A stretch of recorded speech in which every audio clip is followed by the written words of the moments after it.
Hello friend, welcome back to my YouTube channel Ashish Kumar mind में। आज हम आपको बताएंगे यूपीएससी यानी कि यूपीएससी में जो पहला क्या एनसीईआरटी स्टार्टिंग में जो एनसीईआरटी हम लोग बुक्स पढ़ते हैं तो उसमें का पहला चैप्टर है एनसीईआरटी जो बुक्स है उसका क्या नाम है हमारे अतीत। तो उसमें जो पहला चैप्टर है क्या है, क्या कब कहाँ और कैसे। एनसीईआरटी का सबसे फर्स्ट वाला चैप्टर उसका नाम है क्या कब कहाँ और कैसे। इसमें से 3-4 हेडिंग है, हमें केवल उनको पढ़ना। हमारा फर्स्ट चैप्टर खत्म होने से पहला हेडिंग क्या कैसे पता लगाएं, उसके बाद दूसरा क्या अतीत के बारे में हम क्या जान सकते हैं, तीसरा है लोग कहाँ रहते थे, चौथा देश का नाम कैसे पड़ा। तो देखिए कैसे पता लगाएं, इसके लिए हम देखिए पहले थोड़ा सा आपको स्क्रीन पर दिखा दे रहे हैं। देखिए कैसे पता लगाएं, ये हेडिंग है। तो इसमें देखिए या जो हेडिंग इसको थोड़ा पढ़ लेते हैं। देखिए यह जानने के लिए कि हम कल क्या होगा, हम इसके लिए रेडियो पढ़ सकते हैं, यानी कि रेडियो जो है उसको सुन सकते हैं, टेलीविजन देख सकते हैं, अखबार पढ़ सकते हैं और उन व्यक्तियों से बात कर सकते हैं जिनको उनके पिछले उसके बारे में पता है। यानी कि जो पहले के जो लोग थे, कुछ बुजुर्ग हैं, हम उनसे या बात कर सकते हैं कि पहले वो लोग क्या खाते थे, क्या पीते थे, कैसे रहते थे, ये सब जान सकते हैं। ठीक है, अब देखिए इसमें क्या है, कैसे पता लगाएं, हम क्या क्या कर सकते हैं। एकदम नॉर्मली एकदम सिंपल है, हम कैसे जान सकते हैं। देखिए कैसे पता लगा सकते हैं पहले के बारे में। तो देखिए क्या रेडियो के माध्यम से, उसके बाद क्या है, उसके बाद अखबार,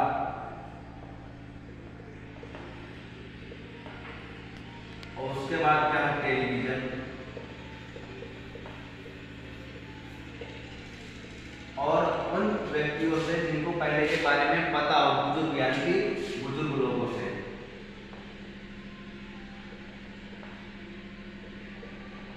जो बुजुर्ग लोग हैं हम उनसे इन सब के बारे में जान सकते हैं, वो उनसे हम पता लगा सकते हैं। रेडियो तो हम सुनेंगे तब उसके बारे में पता लगेगा। अखबार को हम पढ़ करके पिछले अतीत के बारे में हम जान सकते हैं। उसके बाद टेलीविजन हम उसको देख करके पिछले बारे में अपने जो अतीत के बारे में उसके बारे में जान सकते हैं। उसके बाद जो बुजुर्ग लोग हैं उनसे हम बुजुर्ग हैं, पहले के लोग पहले से रहते आ रहे हैं तो उनको पता होगा इनके बारे में, तो हम उनसे बात करके जान सकते हैं। और उसके बाद क्या है अतीत के बारे में हम क्या क्या जान सकते हैं। अब ये तो हम पता लगा सकते हैं कि कैसे पता लगे, तो हमें पता चल गया, लेकिन हम पिछले बारे में जो अतीत है उनके बारे में हम क्या क्या जान सकते हैं।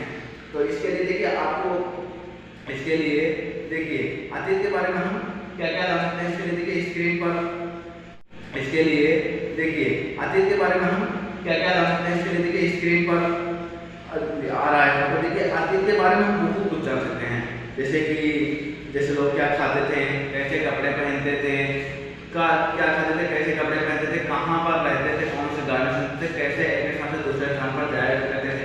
और ये भी जान सकते हैं कि बच्चे क्या खाते थे, क्या पीते थे और कौन सी कहानियाँ सुनते थे, यानी कि कौन सा खेल खेलते थे। तो इसके लिए भी सिंपली है एकदम। तो इसके लिए हम देख सकते हैं, देखिए अतीत बारे में क्या कह सकते हैं, भोजन, यानी जो उनका भोजन है वो कौन सा भोजन करते थे। उसके बाद है वो कहाँ रहते थे, ये भी जान सकते हैं कि वो कहाँ रहते थे। उसके बाद यह भी जान सकते हैं कि वो कैसे एक स्थान से दूसरे स्थान पर जाते थे,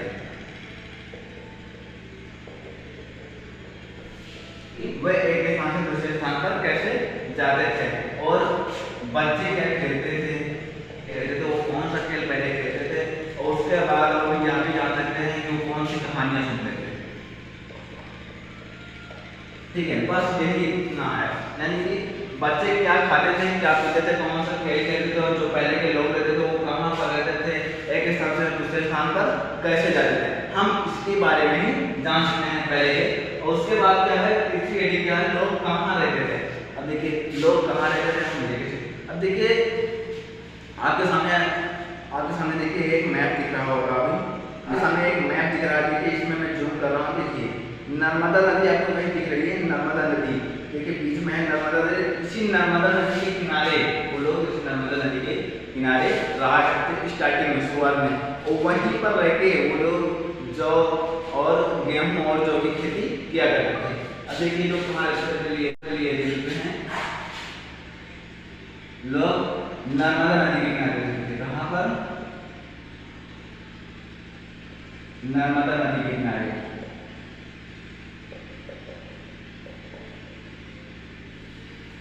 लोग नर्मदा नदी के किनारे रहा करते थे और वहीं पर रह के वो लोग जौ और गेहूं की फसलें उगाते थे। अब देखिए यूपीएससी यहाँ पर कैसे क्वेश्चन पूछता है कि देखिए अब वो ऐसे पूछेगा कि सबसे पहले कौन सी खेती कहाँ पर उगाई गई थी।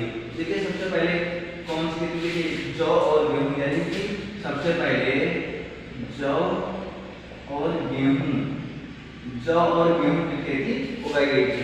इससे कौन से जो पुरुष और महिला थे उन्होंने क्या किया, पहले उनको कैसे मतलब जो इसको कैसे उगाने का आइडिया है, तो पहले क्या करते जो कुछ फल खाते और वहाँ बहा देते। अब वहाँ से मतलब कोई पौधा उगने लगा तो उन्हें अब लगा कि हाँ भाई यहाँ से पौधे उगने लगे, अब उनसे खेती कर सकते हैं धीरे धीरे। तब वो लोग ऐसे वहाँ पर जौ और गेहूं की खेती उगाने लगे। अब देखिए चावल की खेती कैसे उगाई जाती है, चावल कहाँ उगाया जाता है। देखिए चावल जो है वो विंध्य प्रदेश में जो चावल है सबसे पहले कहाँ उगाया गया था, वो विंध्य प्रदेश में उगाया गया था। चावल सबसे पहले विंध्य प्रदेश में उगाया गया था। और लोग कहाँ रहते थे, नर्मदा नदी के किनारे एक गुफा में, यानी कि नर्मदा किनारे गुफा होते जंगलों में गुफा रहती थी ना, वहीं पर वो लोग रहते थे गुफाओं में। क्लियर हो गया। अब देखिए अब हम एक बार रिपीट कर लेते हैं इन चीजों को। देखिए हम कैसे पता लगाएं, यानी कि अतीत के बारे में हम कैसे पता लगा सकते हैं। तो अतीत के बारे में देखिए हम रेडियो के माध्यम से पता लगा सकते हैं, अखबार के माध्यम से पता लगा सकते हैं, टेलीविजन के माध्यम से पता लगा सकते हैं, और उनसे पता लगा सकते हैं। बुजुर्ग लोग जो रहते हैं पहले के बारे में काफी ज्यादा पता होता था, हम उससे पता लगा सकते हैं। उसके बाद उसके देखिए अतीत के बारे में हम क्या क्या लगा सकते हैं। तो अतीत के बारे में हम पहले लोग भोजन कौन से करते थे, क्या खाते पीते थे, कहाँ पर रहते थे वो लोग, और एक स्थान से दूसरे स्थान पर कैसे जाते थे, बच्चे कौन से खेल खेलते थे और कौन सी कहानियां सुनते थे, ये हो गया। अब इसके बाद में लोग कहाँ रहते थे, एक हेडिंग है लोग कहाँ रहते थे। तो देखिए लोग पहले नर्मदा नदी के किनारे गुफाओं में, जो नर्मदा नदी है उसके किनारे वो लोग गुफाओं में रहना स्टार्ट किए। उसके बाद कोई कौन सी फसलें उगाते थे, जौ और गेहूं, सबसे पहले जौ और गेहूं की खेती की गई थी। उसके बाद चावल की खेती कहाँ की गई थी, विंध्य प्रदेश में। विंध्य प्रदेश में सबसे पहले चावल की खेती की गई थी। आगे के बाद लास्ट हेडिंग क्या है, देश का नाम, यानी कि हमारे जो देश का नाम, हमारे देश का नाम कैसे पड़ा। देखिए इसके लिए आपको स्क्रीन पर एक फोटो दिख रही होगी, इसमें एक हेडिंग है देश का नाम कैसे पड़ा। देखिए आप हम इसको थोड़ा सा पढ़ लेते हैं। अपने देश के लिए हम प्राय इंडिया तथा भारत जैसे नामों को यूज, तो हमारा देश है भारत, हम इससे कौन कौन से नामों को करते हैं, इंडिया, भारत, हिंदुस्तान, इन चारों में से बातें जानते हैं। तो इंडिया शब्द कैसे पता चला कि हम ये इंडिया है। देखो जैसे नाम का उपयोग करते हैं, जो इंडिया शब्द इंडो से निकाला गया, इंडिया शब्द जो है इंडस से निकाला गया, जिसे संस्कृति में सिंधु कहा जाता है। जो इंडस है इंडिया का, इंडस, इसे हम लोग संस्कृति में क्या कहते हैं, सिंधु। सिंधु नदी, यानी कि टाइटल सब लोग कहाँ हमारे स्टार्ट किए थे, सिंधु नदी के बाद लोग इसको सिंधु कहते थे। ठीक है। अब आपने एटलस में ईरान और यूनान का पता लगा, जैसे लगभग 2500 वर्ष पूर्व उत्तर पश्चिम की ओर जाने वाले ईरानी यूनानी ने सिंधु को हिंदुस्तान, जो यूनानी और ईरानी थे उन्होंने 2500 वर्ष पहले, यूनानी और ईरानी थे वो लोग इसको सिंधु को क्या कहने लगे, हिंदोस, सिंधु को क्या कहने लगे, हिंदोस। अब देखिए इसी से हमारा नाम हिंदुस्तान पड़ा था, हिंदोस कहने लगे।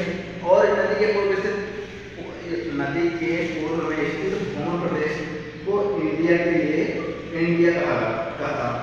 भारत का नाम का उत्तर पश्चिम भारत में रहने वाले लोग का एक समूह के लिए कहता था। इस समूह को ले संस्कृति की आरंभिक एवं ऋग्वेद में मिलती है, बाद में इसका स्थान पड़ा। पूर्व में स्थित, जो हमारे पूर्व में स्थित लोग रहते थे, वो उत्तर पश्चिम में लोग रहते थे, वो आपने समूह यानी कि उनका जो एक समूह रहने का समूह था, वो लोग उसको क्या कहते थे, उसको भारत के नाम से पुकारते थे। किसके नाम से, भारत के नाम से। वे लोग उन समूह को भारत के नाम से पुकारते थे, इसलिए इसे तब से नाम, उसका नाम भारत पड़ गया। इससे भारत के नाम से पुकारते थे, इसलिए उसका नाम भारत पड़ गया। अब देखिए ईस्वी और ईसा पूर्व में आपको प्रकार से बता रहे हैं। अब पहले इसको मैं बात फिर से रिपीट कर लेते हैं, ये तो आपको पता है, ये भी लोग कहाँ रहते थे, ये पता लोगों नर्मदा के किनारे गुफाओं में रहते थे। सबसे पहले जो गेहूं की खेती बाड़ी शुरू किया, मध्य प्रदेश में सबसे पहले चावल की खेती की गई, और देश का नाम कैसे पड़ा? हमारे देश का नाम देखिए, जो यूनानी और यूनानी थे वे लोग इंडस को सिंधु को हिंदू सिंध और सिंधु नाम इंडस जो है सबसे पहले इंडस वो सिंधु के नाम से इंडस की संस्कृति आता है वो सिंधु है और सिंधु को यूनानी और यूनानी में हिंदूस का। अब जो भारत हमारे देश का नाम भारत कैसे पड़ा? जो हमारे देश का भारत नाम है वो उत्तर पश्चिम में रहने वाले लोग अपने कबीले में जो एक समूह रहता था उन समूहों को भारत कहते थे, तभी से वो लोग इसको भारत कहने लगे। ठीक है, अब हम बात करते हैं ईस्वी और ईसा पूर्व में क्या अंतर है। ठीक, और ये क्या है? ईसा पूर्व यानी ईसा पूर्व यानी कि ईस्वी से पूर्व यानी कि पहले।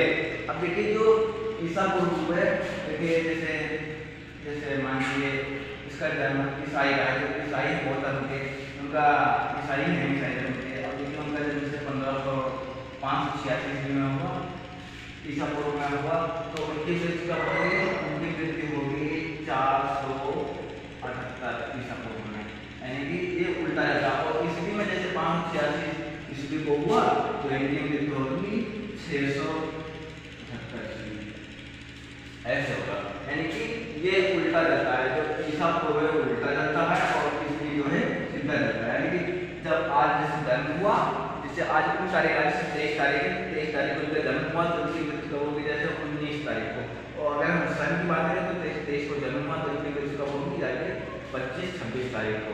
ठीक है, तो ईसा पूर्व ऐसे कहते हैं, ईसा पूर्व उल्टा चलता है और ईस्वी जो है सीधा रहता है। ये है ईसा पूर्व और ये है ईस्वी। ठीक है, ईसा पूर्व ईस्वी समझ में आ गया। तो फ्रेंड्स आज आप लोगों को मैंने इन सब के बारे में बता दिया। यदि आप लोगों को इसमें कोई डाउट हो तो आप हम लोगों को कमेंट करके बता सकते थे। आप हमारे चैनल पर नए हो तो सब्सक्राइब कर दीजिए। आप मेरी वीडियो पसंद है तो उसे लाइक कर दीजिए।